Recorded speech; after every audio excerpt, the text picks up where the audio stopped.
I don't know about you guys, but the way that ended seemed awfully familiar.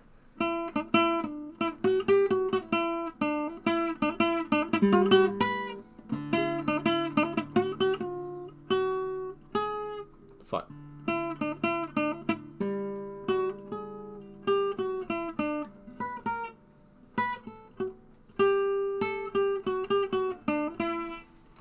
Okay, seems like it's been so long since the Bruins won that I forgot how to play Shipping Up to Boston.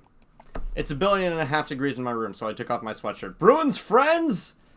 Oh, it is time to hug it out. It is time to hug it out, because that is a 4-3 victory over the Toronto Maple Leafs in overtime. Welcome back down into the den, everybody.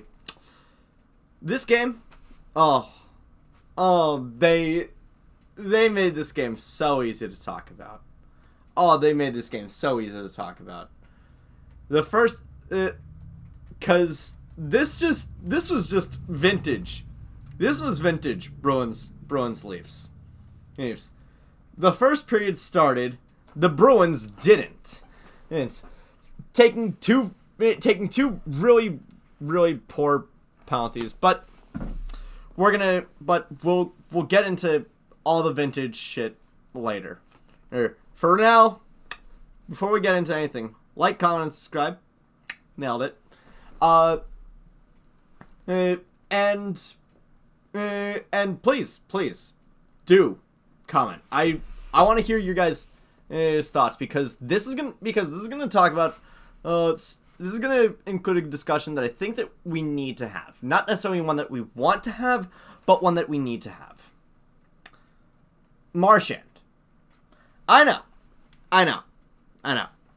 If there were anybody to make the overtime goal in a chippy game like this against the Leafs, it would be Brad Marchand. It would either be Brad Marchand or realistically Justin Brazeau. Let's be real. Former Leafs prospect. Former Leafs prospect. It's basically their calling card to get styled on by their former prospects. For the love of God, we did it for 15 years with Tuukka Rask. Yes. In any case, is Marchand. I think we need to come to terms with the fact that he's just not good anymore. I think that's something that we need to come to terms with. It's not necessarily something that we want to admit, but let's be real. I can admire everything that he's done for this team. I can admire everything that he's done for this team in building up the culture, in taking the younger guys under his wing, and for finally pulling through and scoring his first goal of the season in a chippy overtime to tie Rick Middleton and for 4th all-time in Bruins goals at 402. I can appreciate everything about that. Marchand was also responsible for pretty much the death of any sort of offensive momentum that the Bruins had that didn't involve Morgan Geekie didn't kill first, and him getting off the power play was what helped the power play come back to life. I think we need to fantastic player, fantastic man, and the surgeries that he's had, 3 surgeries in the offseason, and the dude is on the wrong side of 35 at this point. I think we can agree he's not looking good. He is looking worse for wear. And I'm not saying strip him of captaincy. I think that that veteran presence in this. I think that the veteran presence in this locker room is very well appreciated. I just think that Marchand as a player on the ice is not who he was, and I don't think it's necessarily. I don't think it should necessarily be taboo to admit as such.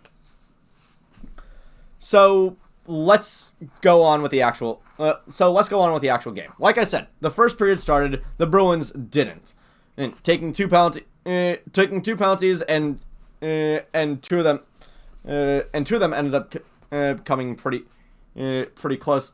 Pretty close to the Leafs got like half a minute of a 5-on-3,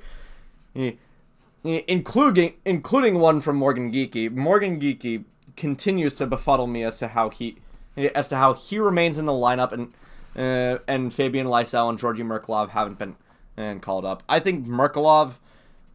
I think at some point soon you have to call up one of them. I wanted to keep shitting on Brad Joe, but he scored tonight, so I can't really do that in good faith. In any case, that's how the first period really goes. One thing I will note, though, the Leafs have looked bad. And I think that nothing really exemplifies it than the fact that they gave up no fewer than 5 odd man rushes throughout this entire game. And I think if you are that disorganized that you are giving up multiple odd man rushes per period like this, including one where William Nylander basically trips over himself. William Nylander, by the way, had a very interesting game. He high stuck his best friend David Pastrnak in the face. Got a double minor for it. Let's be real, of the core four in Toronto, William Nylander probably should have been named captain, and simply for that quote in the playoffs of where he turned to Matthews and Marner and said, "Stop fucking crying. This isn't juniors." He probably should have been named captain just for that, but he wasn't. And honestly, his play over the first like eighth of Toronto's season has probably made it apparent that he wasn't captain material. So who knows? Maybe this was a good. This might have been a good call on Brad Treliving and Brendan Shanahan. But in any case,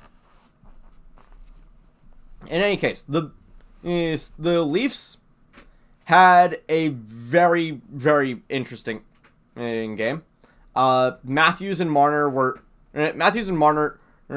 both pretty decent. Matthews with the game time goal with like less than 3 minutes to go. By the way, this game should not have gone to overtime. But it did go to overtime because Brad Marchand stepped over the line and it just allowed the Brad Marchand stepped over the line with the empty net, and the Leafs got bailed out by an offsides call. Because again, Marchand is not who he was. Thank you, phone. Second period, the Bruins played a lot better, and for what it's worth, the Leafs did too. Let's be real. The Bruins and Leafs were pretty evenly matched all game. The refs weren't really that bad. I usually clench my teeth when Frederic Lecuyer calls a game for the Bruins, but it could be worse. It could be Francois Saint Laurent or Wes McCauley. I don't entirely mind Frederic Lecuyer. And he ran a pretty tight ship. The Bruins had a decent game. Second period, the Leafs got a few really good opportunities, including one where Mitch Marner. I didn't realize just how much of a pest Mitch Marner was in general. But like I've always known he was a really good playmaker, and this was, oh my god, this was perfect. there was a he speeds into the zone and cuts back to leave Marchand just in his dust and passes to a wide open Morgan Riley with a lane as open as 95 at midnight on a weekday. And he just fucking puts it through Swayman, who had no shot at that. Swayman, for what it's worth, this game was really good. The Leafs had a decent.